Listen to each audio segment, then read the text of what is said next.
You're listening to the N2K Space Network.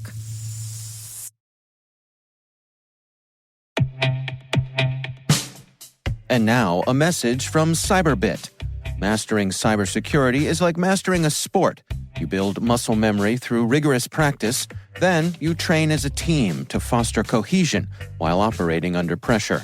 Like athletes, cybersecurity professionals thrive on hands-on simulation.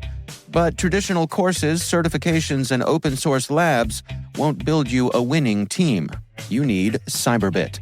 Cyberbit offers a hyper-realistic simulation environment for your SOC, IR, and C-suite to refine your skills, all using the market-leading SIMs, EDRs, firewalls, and WAFs they use every day. Cyberbit is offering Cyberwire listeners a free live-fire exercise. Sign up your team now at cyberbit.com/cyberwire.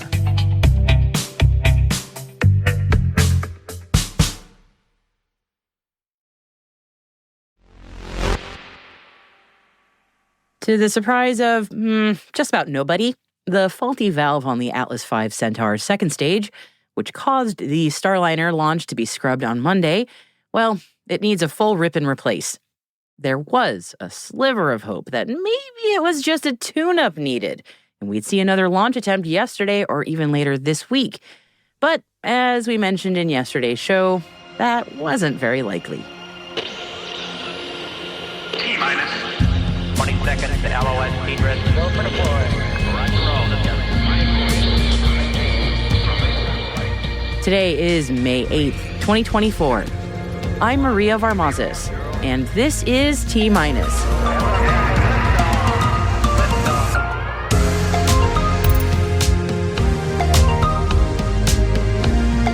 Boeing Starliner flight delayed until May 17th at the earliest.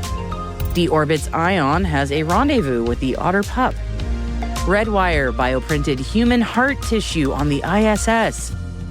And our guest today is Sara Kelley, Program Director at the Endeavour Scholarship Organization. So stick around for our chat on how they're continuing astronaut Al Worden's legacy by inspiring future explorers across the globe.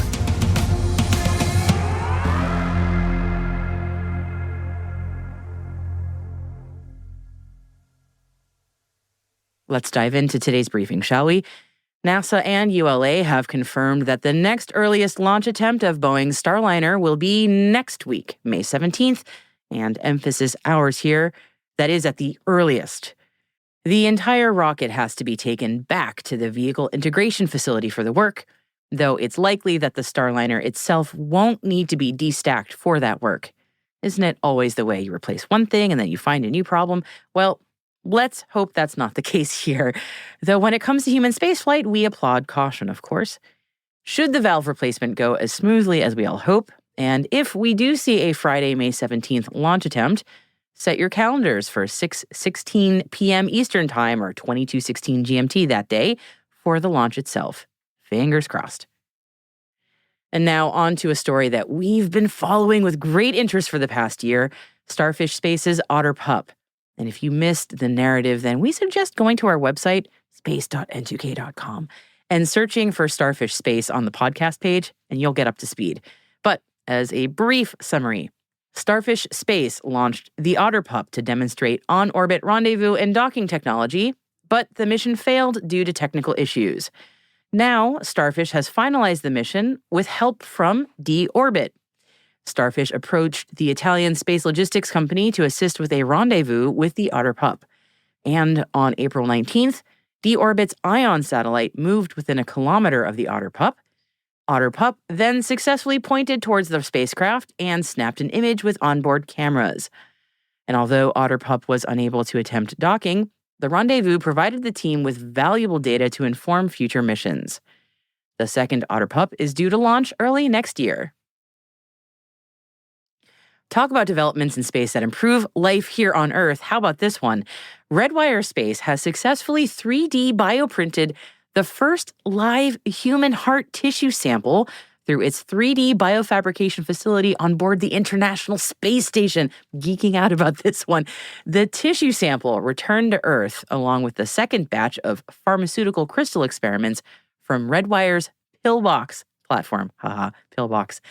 The bioprinted live human heart tissue could eventually be used to create heart patches as a treatment for damaged heart tissue. And this all opens the door for more effective, personalized medicine. The tissue sample is now undergoing further testing at Redwire's facility in Greenville, Indiana.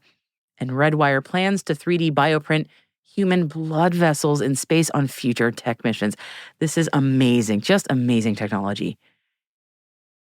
Congratulations to China as their Chang'e 6 spacecraft implemented its first braking at Perilune to enter the moon's orbit. The braking procedure is one of the most important orbital control moves in Chang'e 6's entire flight. The vehicle, which, as you might remember, launched on May 3rd, is aiming to land on the lunar surface to retrieve samples from the far side of the moon. Satellite startup Zona Space has announced an oversubscribed $19 million Series A funding round led by Future Ventures and Seraphim Space. Zona is developing a network of small satellites to provide high-precision navigation services. And the company says that this funding will be used to accelerate the deployment of Zona's low Earth orbit satellite network as they drive towards commercialization. On to some financial reports now, starting with Black Sky.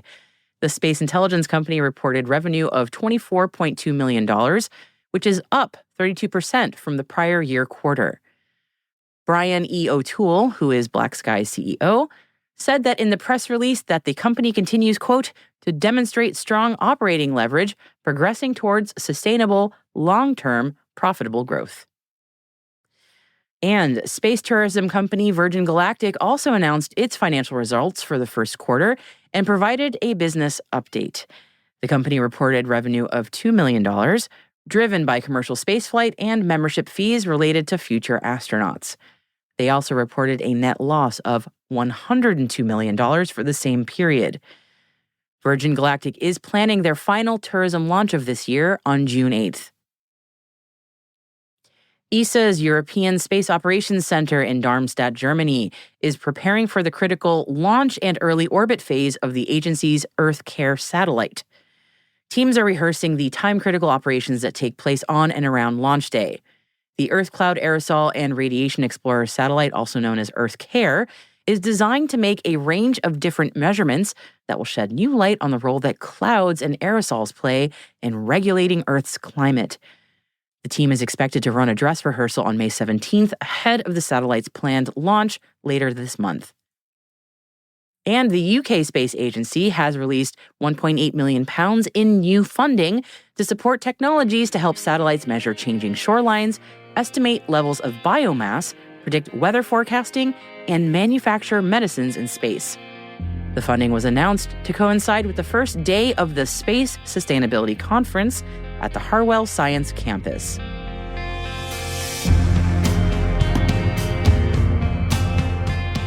And that concludes our daily briefing.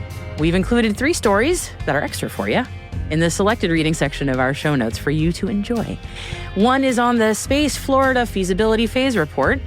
Another's on Sweden's S-Range getting their first orbital launch customer. And the third is an update from our friends at Polaris Space Planes. Hey, T-Minus crew, if you find this podcast useful, as always, please do us a favor and share a 5-star rating and short review in your favorite podcast app. That will help other space professionals like you to find the show and join the T-Minus crew. Thank you so much for your support, everybody. We always really appreciate it.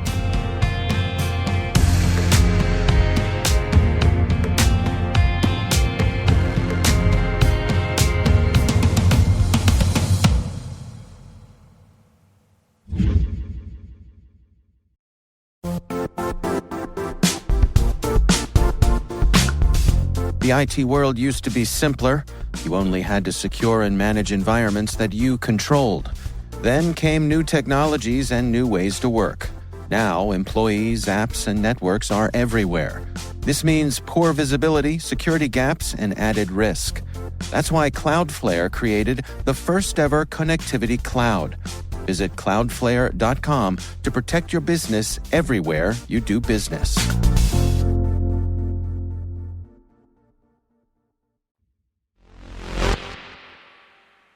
Our guest today is Sara Kelley, Program Director at the Endeavour Scholarship Organization.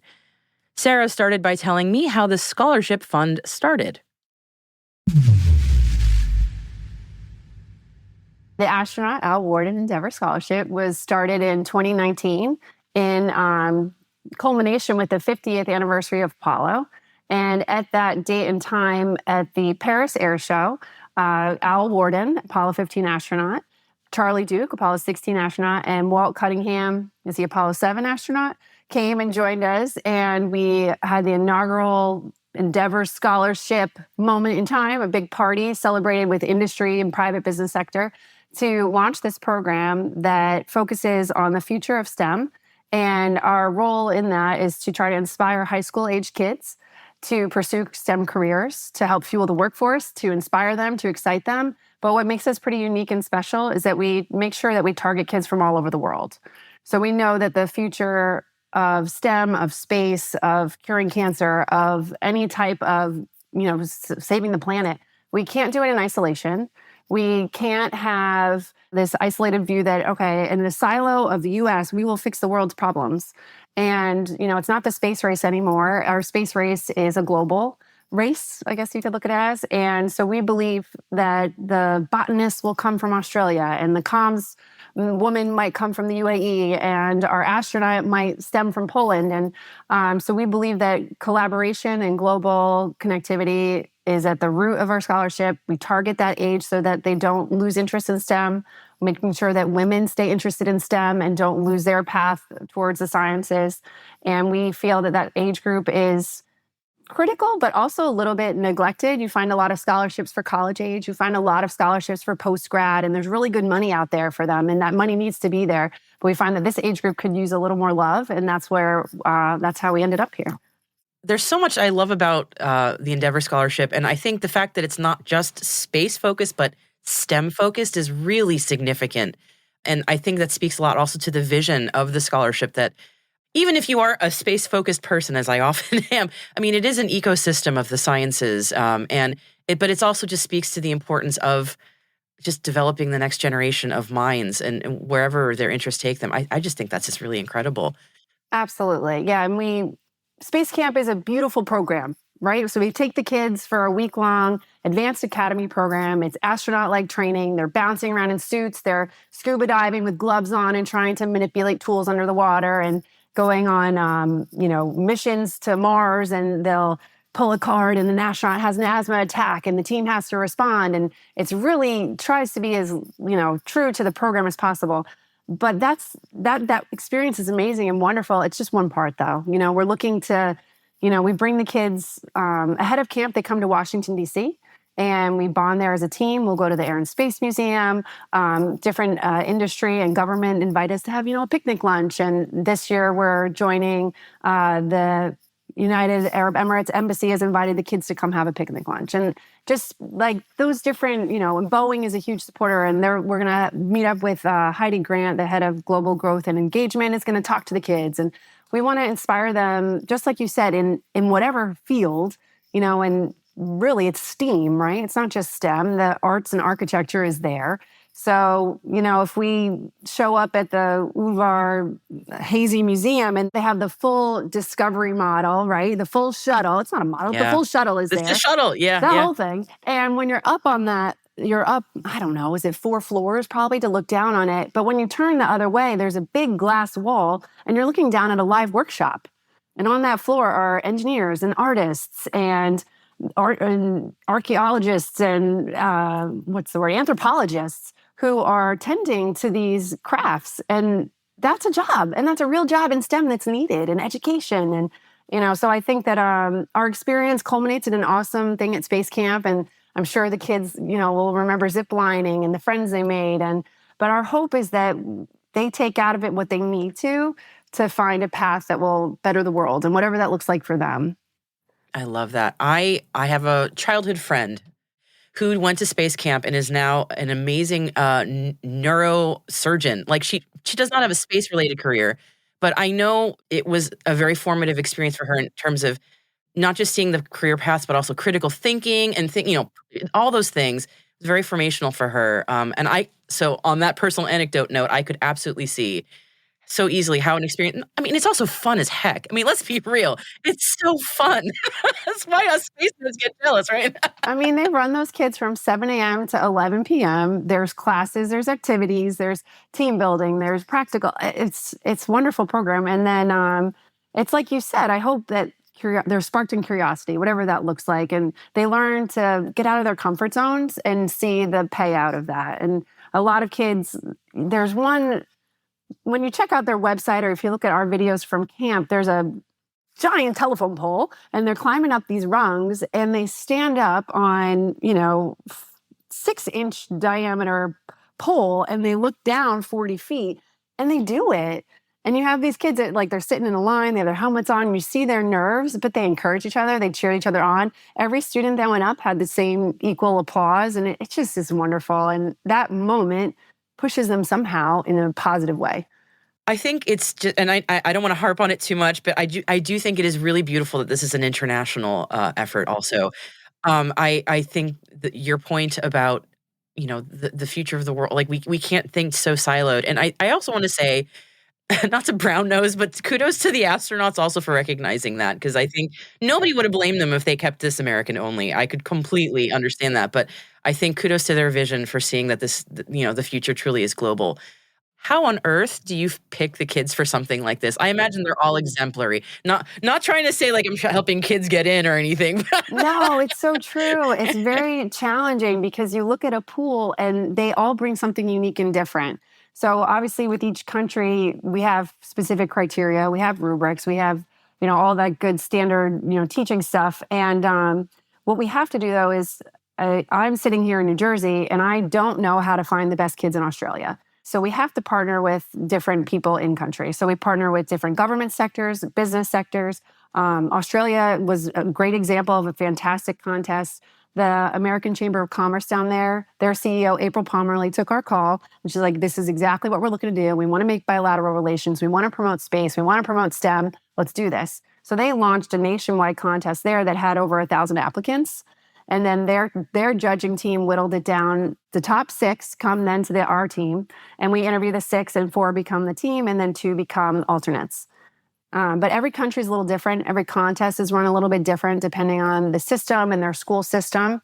School calendars play into it too. We have to, Of course, they're different. Yeah. They're all different. We have to be mindful that the Singaporeans have a national exam in June, and we got to be mindful of it's really delicate for each country, each ecosystem. But we've lucked out that we have some really fantastic partners. I think that Coleman Worldwide's relationship has let that happen, so people trust them, and then they hear we're doing this great thing for their youth, and I think that is always a little bit of a surprise because when we reach out, they're like, "Oh, you want us to bring American kids to space camp and help you?" Like, no. We want to bring French students to camp. We want Emirati kids to come to U.S. Space Camp and have that U.S. camp experience and go back home and become ambassadors for the program.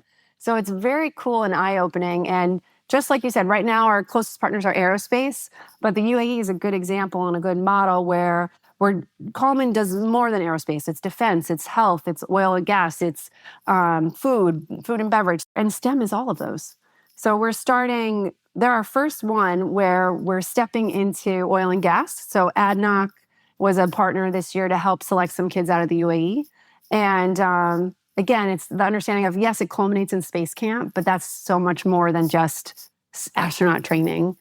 I would love to know what you're thinking, the long-term vision is for the scholarship. Not that what y'all have been doing is insufficient or anything, but your vision. Yeah.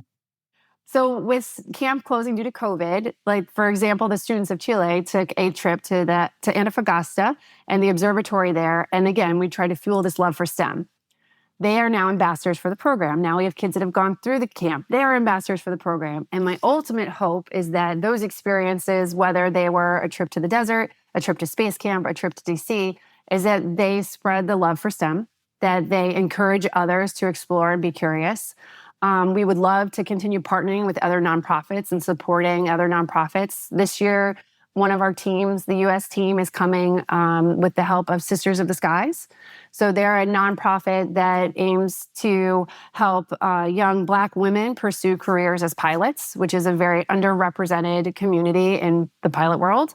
So we felt that they were a strong representation of what we're trying to do to diversify, to encourage. So my personal hope for Endeavour of the future is that we have ambassadors all over the world who serve as a ripple effect for international collaboration, for support, for strong relationships around the world, and for just a promotion of camaraderie. And that's my true hope. And I would love to lift other nonprofits up along with us and become, this little nonprofit powerhouse that leans on each other, just like we're asking the kids to do when they go through this program.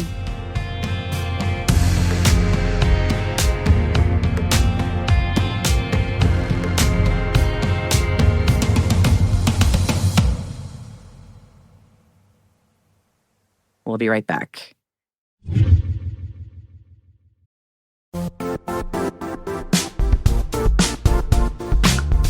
And now, a word from our sponsor, Zscaler, the leader in cloud security. Cyber attackers are using AI in creative ways to compromise users and breach organizations. In a security landscape where you must fight AI with AI, the best AI protection comes from having the best data. Zscaler has extended its zero-trust architecture with powerful AI engines that are trained and tuned by 500 trillion daily signals. Learn more about Zscaler Zero Trust Plus AI to prevent ransomware and AI attacks. Experience your world secured. Visit zscaler.com/zerotrustai.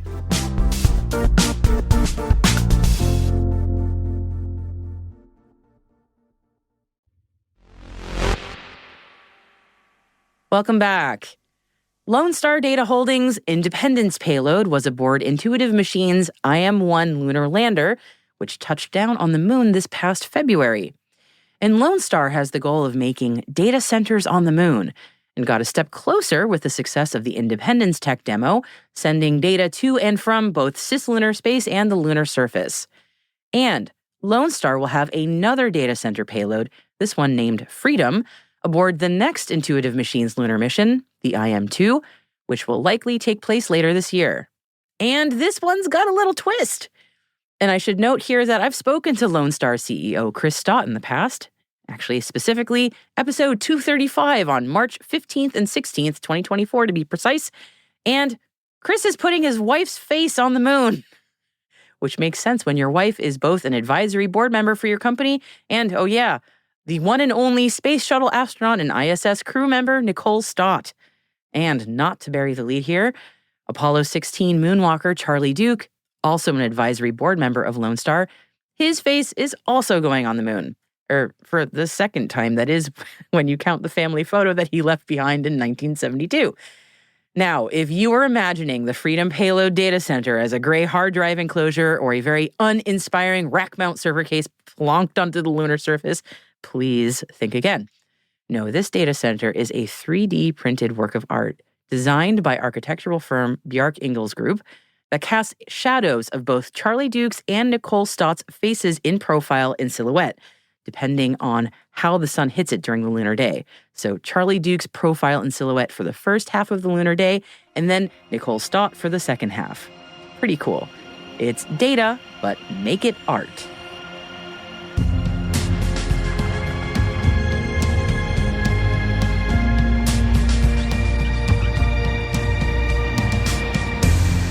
That's it for T-Minus for May 8th, 2024, brought to you by N2K Cyberwire. For additional resources from today's report, check out our show notes at space.n2k.com. We'd love to know what you think of this podcast.